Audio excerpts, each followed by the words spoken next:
स्वागत है आपका आज की क्लास में। आज की वीडियो में मैं हूं प्रीति मैम और आज मैं लेकर के आ गई हूं आपके लिए एक और नई जबरदस्त वाली क्लास। तो क्या होने वाली है आज की क्लास? आज है स्पोकन इंग्लिश कोर्स जो कि ऑलरेडी चैनल पर चल रहा है, उसकी क्लास नंबर 4। जिनको नहीं पता है, पहली बार देख रहे हैं, बता दूं 8 अगस्त से कोर्स जो है वो चैनल पर चालू हो चुकी है। अगर इसके पहले की क्लासेस आपने नहीं देखी हैं तो जरूर उन्हें देख ले। कोर्स का नाम है बेसिक प्लस कोर्स 2.0, क्योंकि इसके पहले बेसिक प्लस कोर्स एक बार करा चुकी हूँ। ये उसका सेकंड है, यानी कि 2.0 है ये वर्जन। और अंग्रेजी सीखने का बेहतरीन मौका इससे ज्यादा आपको कहाँ मिलेगा। 15 दिनों की कोर्स है, पूरा का पूरा कोर्स कंप्लीट कराऊंगी। घर बैठे अंग्रेजी बोलना आप सीखेंगे। आज है आपकी क्लास नंबर 4। क्लास 1, 2, 3 हम लोग कवर कर चुके हैं। एक दिन छोड़कर क्लास आती है शाम को 8 बजे। कहां पर? B banker. जी हाँ, तो जल्दी से इसी बात पर कर लीजिए चैनल को सब्सक्राइब, और सब्सक्राइब करते वक्त बेल आइकन जरूर दबा दीजिएगा। इस 5 पिलर्स के माध्यम से हम लोग सीख रहे हैं अंग्रेजी, और आज की क्लास में सीखेंगे अंग्रेजी बोलने के लिए महत्वपूर्ण शब्द। ये सारे शब्द बहुत जरूरी हैं अंग्रेजी का वाक्य को फ्रेम करने के लिए। चलिए शुरू करते हैं। सबसे पहला जो शब्द है वो है कैन, CAN, कैन। इसका अर्थ बताऊंगी, इसका यूजेज यानी कि आप किस किस वाक्य में इसका इस्तेमाल कर सकते हैं। अब देखिए, हर शब्द हर वाक्य में इस्तेमाल नहीं होता है, तो कैन का इस्तेमाल भी सेम हर वाक्य में आप नहीं कर सकते हैं। तो कैन का इस्तेमाल कैसे स्पेसिफिक तरीके के वाक्यों में होता है, इसके बारे में आज बात करेंगे। सबसे पहला शब्द हमारे पास कैन है, जिसका अर्थ होता है सकता है, सकती है, सकते हैं, सकता हूं। ये चारों की जगह पर कैन का इस्तेमाल हो सकता है, लेकिन ध्यान रखने वाली बात यह है कि कैन का इस्तेमाल आप सिर्फ और सिर्फ तभी करेंगे या उन वाक्यों में करेंगे जो आपकी समर्थता, योग्यता यानी कि एबिलिटी को दर्शाता हुआ हो। जो आपकी योग्यता दर्शाता हुआ वाला वाक्य हो, उसको आप करेंगे अनुवाद। जैसे तुम कर सकते हो, यू कैन डू इट। तुम यह कर सकते हो, यू कैन डू इट। वे अंग्रेजी बोल सकते हैं, दे कैन स्पीक इंग्लिश। तो अब ये क्या है? ये उनकी क्षमता है, उनकी एबिलिटी है। तो दे कैन स्पीक इंग्लिश, वे अंग्रेजी बोल सकते हैं, दे कैन स्पीक इंग्लिश। वह तैर सकती है, शी कैन स्विम। वह तैर सकती है, शी कैन स्विम।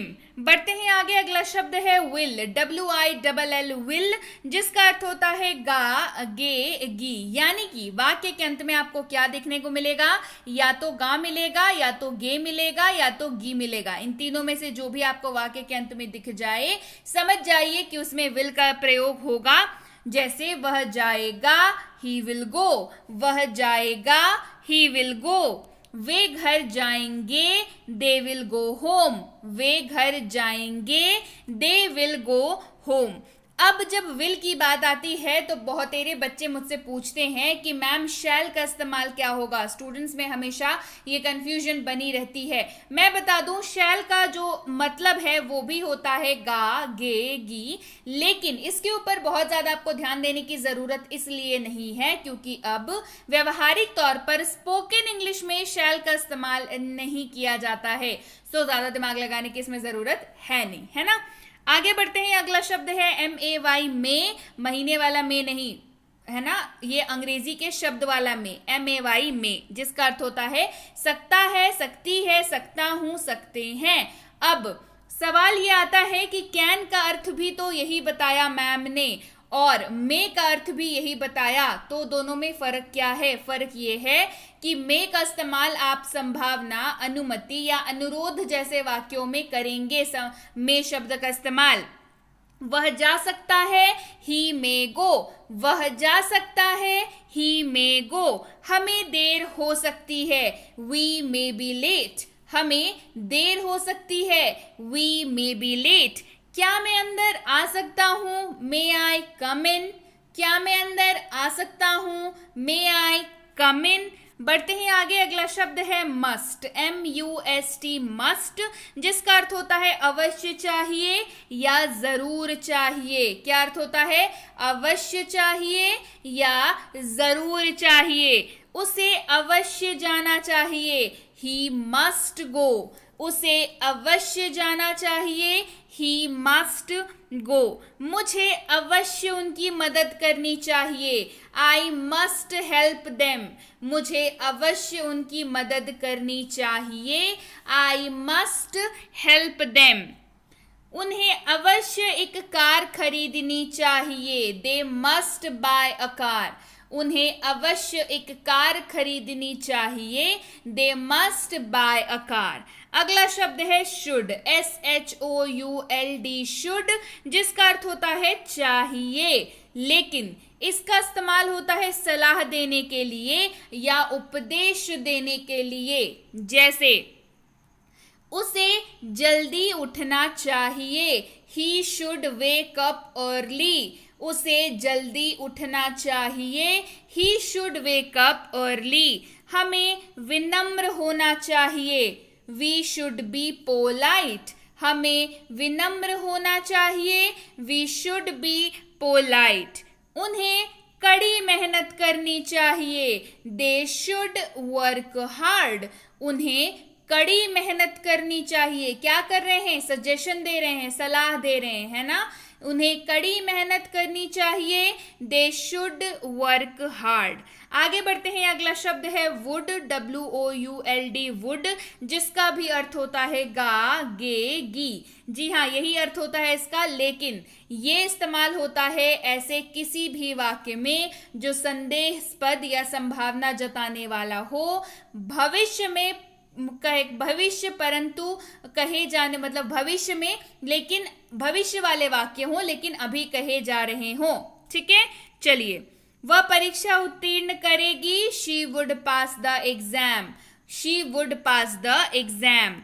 आज बारिश होगी, इट वुड रेन टुडे। आज बारिश होगी, इट वुड रेन टुडे। अगला शब्द है माइट, MIGHT, माइट, जिसका अर्थ होता है शायद सकता है, शायद सकती है, शायद सकते हैं। और बीच में ब्लैंक में क्या आएगा? जो वाक्य का एक्चुअल मैटर है वो। जैसे शायद बारिश हो सकती है, इट माइट रेन। शायद बारिश हो सकती है, इट माइट रेन। वह शायद जा सकता है, ही माइट गो। वह शायद जा सकता है, ही माइट गो।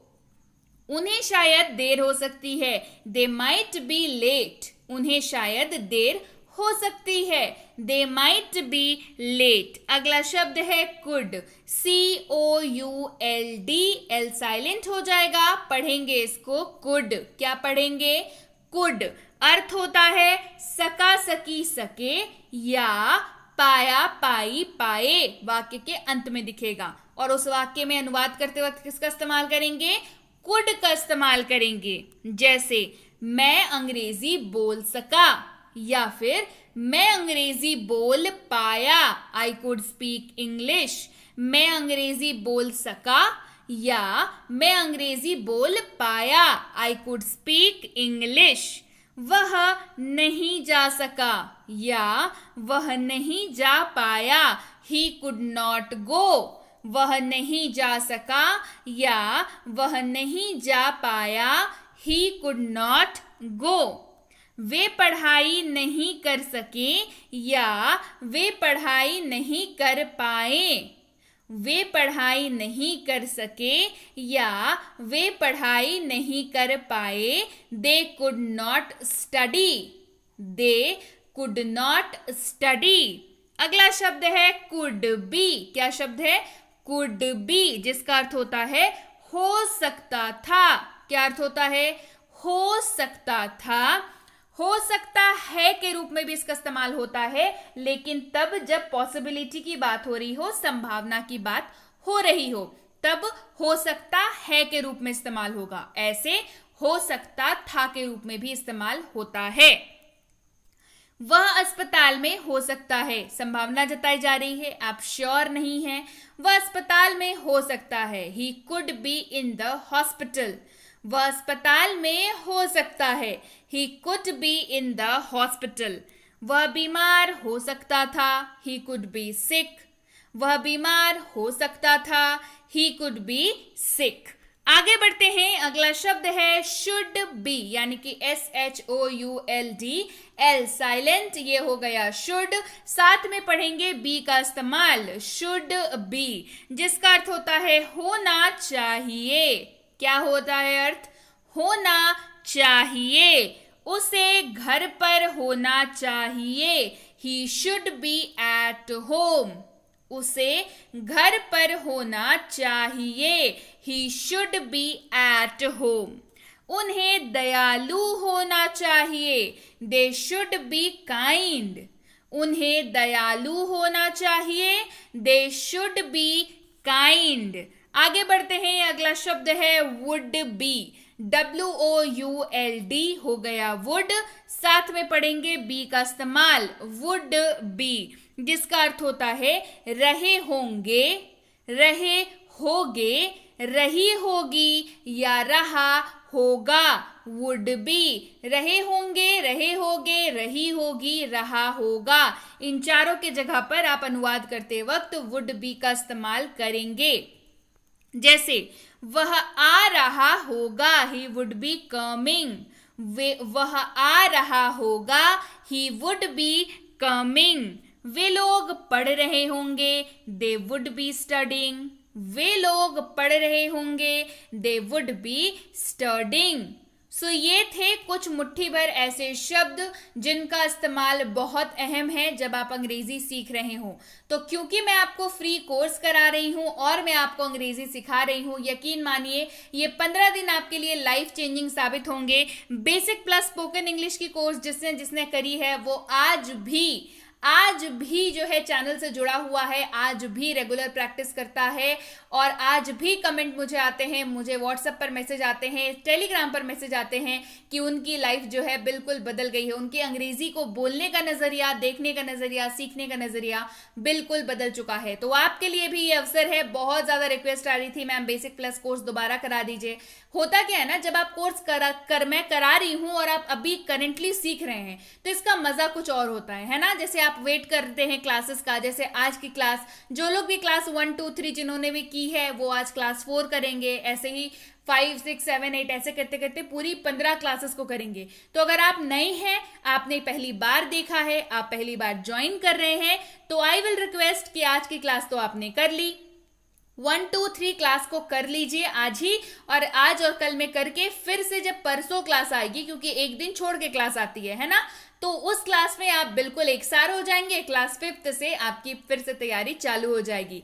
तो definitely basic plus spoken English का जो कोर्स 2.0 जो अभी करा रही हूं, इससे फायदा उठाइए। फ्री स्पोकन इंग्लिश कोर्स है, स्टैंडर्ड कोर्स है बहुत ज्यादा, तो डेफिनेटली आपको बहुत बेनिफिट होंगे। इसके बारे में और डिटेल्स अगर चाहिए या इसकी क्लासेस आपको अपने फोन पर रोज डिलीवर होती हुई चाहिए तो टेलीग्राम पर आ जाइए। टेलीग्राम पर आप बेसिक प्लस कोर्स की ई बुक मंगवा सकते हैं, मिनी स्पोकन इंग्लिश कोर्स की ई बुक और इसकी कोर्स को मंगा सकते हैं। टेलीग्राम पर कैसे आना है, आपको टाइप करना है बी बैंकर। आपको सबसे पहला सर्च जो मिलेगा लिखा हुआ बी बैंकर एजुकेशन सॉल्यूशन, वही होगा ऑथेंटिक चैनल। जिम्मेदार छात्र बनिए और सही चैनल को ज्वाइन करिए। नीचे कुछ भाई साहब लोग हैं, पता नहीं वो लोग कौन हैं, तो सही चैनल का चुनाव करना आपकी जिम्मेदारी है। मैंने बता दिया क्या लिखेंगे, क्या मिलेगा। और एक चीज बता देती हूँ, 11,000 से ज्यादा मेंबर्स है, 11,000 से ज्यादा सब्सक्राइबर्स हैं, तो डेफिनेटली ऑथेंटिक चैनल को ही ज्वाइन करिए। बेहतरीन तरीका, इस लिंक के जरिए आएंगे तो इस पेज पर लैंड होंगे, ज्वाइन बटन को क्लिक करके आप ज्वाइन कर सकते हैं। इस नंबर के जरिए भी आप इस पेज पर लैंड होंगे, ज्वाइन बटन को क्लिक करके ज्वाइन कर सकते हैं। इन तीनों किताबों की डिटेल्स आपको मिल जाएगी। आप अगर कोई भी हमारा पेड कोर्स करना चाहें, जैसे कि है प्रीमियम स्पोकन इंग्लिश का कोर्स, जो कि एक प्रीमियम कोर्स है, आपको गाइडेंस के तहत कोर्स कराया जाता है, होमवर्क्स दिए जाते हैं जो कि बना के जमा करना कंपलसरी है, तो डेफिनेटली आप इस कोर्स को ज्वाइन कर सकते हैं। बेसिक इंग्लिश ग्रामर कोर्स अगर करना चाहते हैं तो इस कोर्स को ज्वाइन कर सकते हैं। बेसिक इंग्लिश रीडिंग का कोर्स अगर करना चाहते हैं तो भी आप इस कोर्स को ज्वाइन कर सकते हैं। चाहे आपको ज्वाइन करनी हो फ्री वाली कोर्स या फिर आपको ज्वाइन करनी हो पेड वाली कोर्स, आपको टेलीग्राम पर आना है। आपको अपनी जो रिक्वायरमेंट है कि मुझे फ्री कोर्स चाहिए, मुझे पेड कोर्स चाहिए, ये आप लिख करके भेजेंगे सही नाम के साथ, तो हमारे प्रतिनिधि आप तक सही समय पर सही जानकारी पहुंचा पाएंगे। जब भी आप मैसेज करें उससे लगभग 12 से 48 घंटों का वक्त लग जाता है, वर्किंग डेज। तो अगर आपने मैसेज कर दिया है, आप निश्चिंत हो सकते हैं कि आपको रिप्लाई जरूर मिलेगा, देर सवेर से ही, लेकिन रिप्लाई जरूर मिलेगा, डिपेंडिंग कि वर्किंग डे है या नहीं है। तो डेफिनेटली आप मैसेज करें, आप पता करें, कोर्स को अपने लिए मंगवाएं, चैनल ज्वाइन करें एंड आप अंग्रेजी बहुत आराम से सीख जाएंगे। तो भाई आप 12 से 48 घंटों का इंतजार कर वक्त लग जाता है, ये बता दिया, और अगर मैसेज कर देते हैं तो रिप्लाई जरूर मिलेगा, ये भी बता दिया। हो गई बात clear? So yes guys, that's it for today. Thank you so much for watching Be with Be Banker, empowering lives through knowledge. Thank you so much for watching. Stay tuned to